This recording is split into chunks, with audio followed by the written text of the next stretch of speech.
Okay, we're going to talk about tongues. Some people believe in tongues, some people don't. What is tongues? Tongues is a secret prayer language. It's where you speak in tongues in an unknown language that nobody else can understand, and it's between you, with the Holy Spirit speaking through you, to God. No one can understand it, including Satan. So what's crazy is it sounds pretty, a lot of it sounds the same. But you'll go to church and somebody will bust out in tongues. Right at the end, like we'll be singing, I used to, I don't go to church anymore, but, I can only imagine, you got a nice song, and then at the very end, all of a sudden, so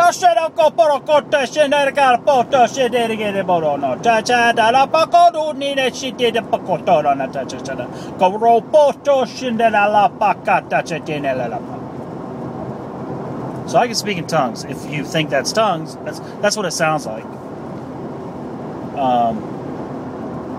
By the way, if you want me to interpret that, I'm on my way to work, I got to finish this up, and I'm going to go get something to eat, and I give a rat's petunia about what I'm saying right now. That was the interpretation. But anyway, so speaking in tongues, somebody will bust out and do that right at the end of the church, right at the end of the service, right before service starts, but right after the music. I used to hate that. And then somebody else at the other end of the church would go, stand up and interpret the secret prayer language that's only supposed to be between you and God. But the Bible teaches there's interpreters or whatever. And now he's about or she's about to start spewing off everything you just prayed out loud, extremely loud when the church was quiet, in front of everybody, just at the right time. I mean, it was so aggravating. Gosh. Somebody else, thus saith the Lord of hosts, 2012 is going to be a year to excel. 2009 is your year to shine. I mean, it was always something stupid like that. And it'd be, I call out every sickness and disease in your body to dissipate. I call checks in the mail, merited favor your way today, and your situation will turn around. And one time, the bishop he spoke in tongues, and as he's in the middle of doing all his he started turning around, and he'd stop, and then he'd turn around, and then for the interpretation, he was like, "In your world, your situation's going to be turned around," and then he would turn around, and then your kids will be coming back to you from the streets, and he turned around again. I mean, it is crazy. It is crazy what people have accepted as legitimate stuff. That one guy's going to say all this stuff in tongues, and then somebody across the room is going to be able to understand exactly what they said. One guy is speaking tongues for 10 seconds, and the other one will talk for 5 minutes. Interpreting, 20 seconds worth of stuff. I mean, people believe that stuff, man. And then you read in the Bible, you're not supposed to speak in tongues amongst unbelievers, yet every time you go to church, there's bound to be an unbeliever in there. There's new people coming in, they're checking things out. It's always so uncomfortable to deal with that. We used to go to this other church in Florida, and here we are, it's quiet, and I'm like, please don't do it. My mom's here, or we got a visitor, our friends are down, please. Okay, the music's quiet, it's quiet, everybody, and then they'll start chanting, oh, we worship you, we love you, we adore you, we adore you. Here he goes again. Somebody's going to bust out with it again. It was horrible. Embarrassing. Just wanted to hear a good message, be a little bit uplifted. I used to call church my free counseling. It teaches you about anger management, to love your wife, and I got a lot of good things out of church, don't get me wrong. There's just a lot of BS there too.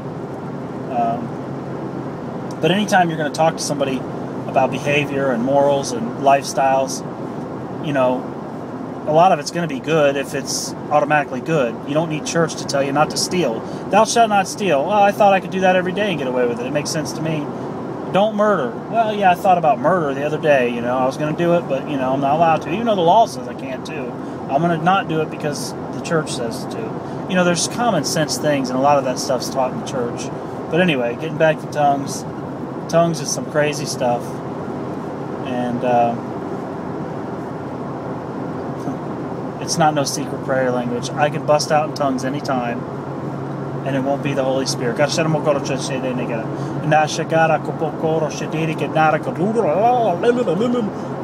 just gibberish to me.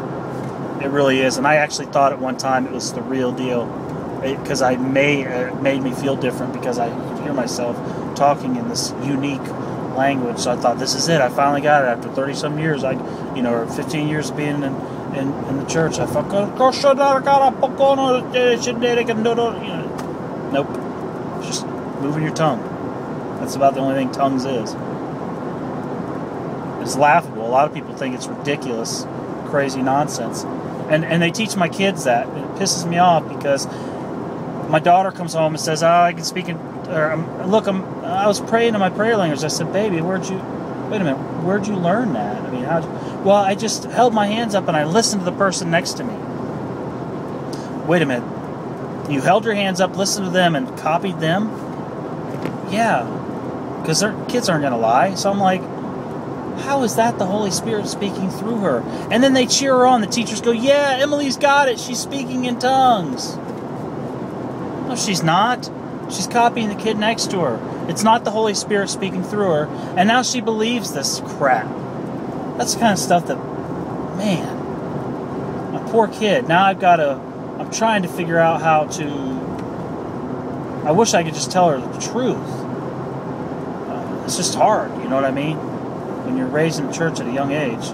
Hey, listen, Santa Claus isn't real. Sorry, he's not. How do you tell him? Hey, Santa Claus killed babies. Yeah, Santa Claus ordered Joshua to go in and kill men, women, and children in the city after he knocked the walls down. Yeah, Santa Claus tied a guy up for a year and made him cook food over human crap. Yeah, Santa Claus did a lot of bad things. He made guys smash babies up against the rocks. Santa Claus is a very loving man, but he also sent his son to be murdered by us as a sacrifice so he could forgive us for being sinners when we were born sinners, really, because Adam and Eve sinned for us thousands of years ago, and we were all guilty because of that. But to make up for it, he sent his son to be tortured and murdered for us so that we would forgive him, or so that he could forgive us. I mean, Santa Claus is a great man. Santa Claus will make you eat the fruit of your womb and curse the fruit of your womb. Santa Claus, if you don't follow him, will make you eat your own children. It's all in the Old Testament. We love Santa Claus. He's great. Please don't send me to hell forever, Santa Claus. I'll love you, please. Okay, just as long as you don't torture me. And I don't want to be next to Satan, because he's very scary, and you created him. And I don't want to be next to Satan, because he's mean. And even though you can snap your fingers and Satan will be gone tomorrow, I know that you're sending him to hell where everybody bad goes, and I don't want to be there. So I love you. You know, how do you deal with that stuff? I don't even know how I got on the subject. I don't even know what this video started out to be. I think it was speaking in tongues. But anyway, to end on a good note, what I